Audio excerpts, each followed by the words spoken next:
It all began on a quiet Saturday morning. You know, the kind where the birds sound just a little too cheerful and you start to believe, just for a second, that maybe nothing can go wrong. I was outside, nursing a hot mug of coffee, feeling pretty good about myself. My Jeep looked pristine, sun glinting off every inch, like a rolling trophy for all the hours I'd spent making it shine. I leaned back, took in the peace, and thought, yeah, this is what contentment feels like, until I saw it. A long, ugly scratch ran down the side of my Jeep, jagged and raw, like someone had keyed it with pure spite. My heart just sank. I mean, who wakes up and chooses violence on a perfectly innocent Jeep? I stood there, running through every possible scenario in my head, hoping maybe it was a mistake or some bizarre accident, until I caught movement from the corner of my eye. There he was, Karen's son, the kid who'd always lurked behind his mom's fancy Porsche, shooting daggers at anything that looked happier than him. His glare could have melted steel, and the jealousy was so obvious you could taste it. I didn't storm over or make a scene, not right away. Instead, I just gripped my coffee tighter and let the white-hot anger simmer. Every part of me wanted to confront him, but something in me said, wait, don't do anything stupid. Then, just like that, a wicked idea started to bubble up.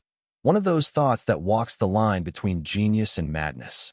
I looked at his beloved Porsche, the one he treated like royalty, always buffed to a mirror shine, always parked right where everyone could see it.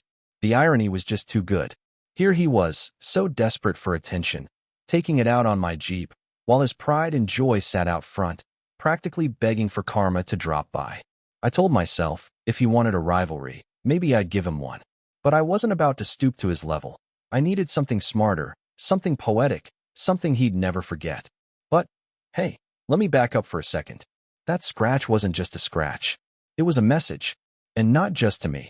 It was a dare, a challenge, an open invitation to see who'd blink first. And if there's one thing Jeep people know, it's how to handle a little adversity. So I started planning, not for payback exactly, but for a lesson in humility that would stick.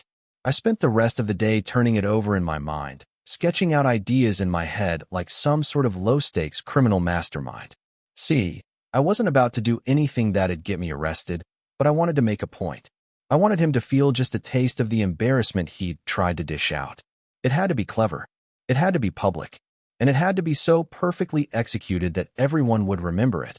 And, ideally, no one would get actually hurt. That's when the idea hit me. If he's so proud of that Porsche, what would happen if the tables were turned? What if, somehow, my Jeep ended up on his Porsche? Not on it, literally crushing it, but just enough to make it look like the universe was handing him a slice of humble pie. The logistics made my head spin.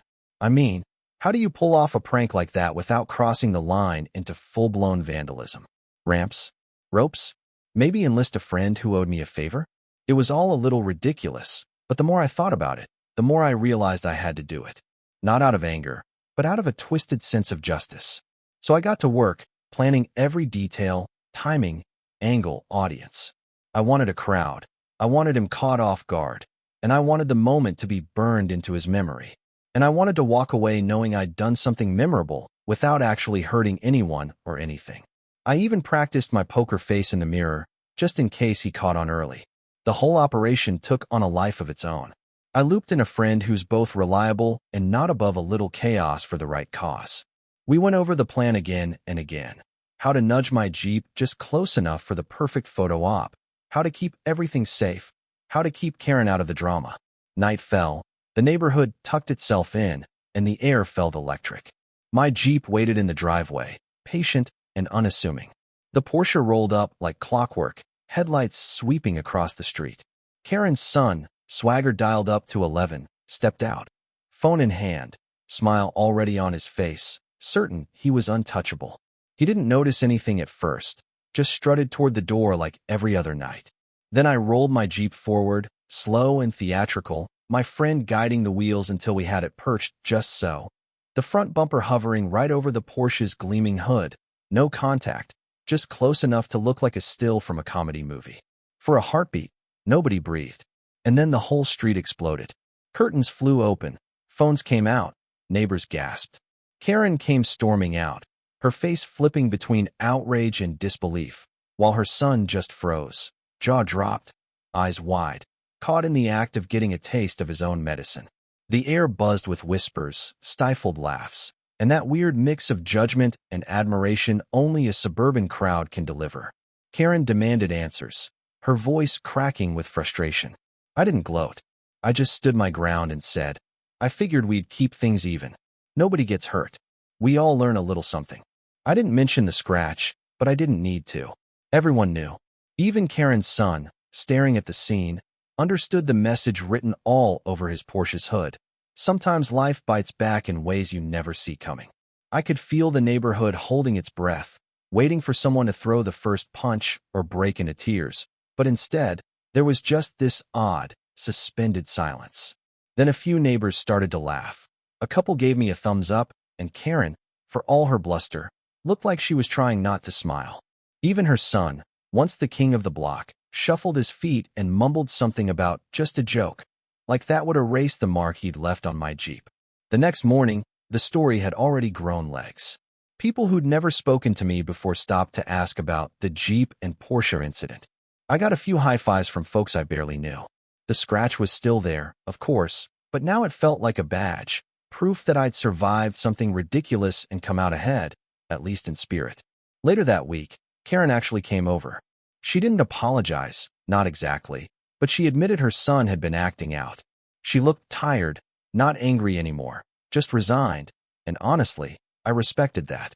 We talked, not like friends, but like neighbors who'd finally seen each other's cards. I told her I'd take care of the scratch, no hard feelings, and that was that. She left with a sigh and a little more humility, and I think we both felt better for it. Her son, though, he was a different story. For weeks, he barely made eye contact. The Porsche stayed tucked away, and if it ever appeared, it was spotless and silent, not flaunted or paraded. He started saying hi to me, awkward and forced, but it was a start. Sometimes I even caught him glancing at my Jeep, then quickly looking away, like he was still trying to process how his plan had backfired so spectacularly. The legend of the Jeep on Porsche spread like wildfire. People told the story in the gym, at the grocery store, everywhere. Some folks called it childish, others called it brilliant, but no one could stop talking about it. And that's how you know you've made your point. You don't need to rub it in. You just let the story do the work. What did I learn? Honestly, a lot. I learned that you can take a cheap shot and turn it into a community spectacle, that sometimes a little restraint mixed with a dash of creativity is the best revenge of all. And maybe the biggest thing I learned is that if you handle a bad situation with humor and a cool head, you end up with a story that'll outlast any scratch or bruise. And here's the kicker. That scratch on my Jeep? It's still there. I could have fixed it, sure, but every time I see it, I remember how a dumb, spiteful act turned into the best story this neighborhood's ever seen. Sometimes life hands you lemons, and sometimes it hands you a key down the side of your car. Either way, it's what you do next that matters. So, let me ask you, what would you have done if you were in my shoes? Would you have gone for payback, or let it slide? Drop your thoughts below, and let's see whose side you're on. Right or wrong, justice or escalation, neighborhood harmony or legendary payback. Don't hold back. And hey, if you want to catch the next wild story from my crazy little corner of the world, you know what to do. Hit that button, leave your take, and let's keep this debate rolling.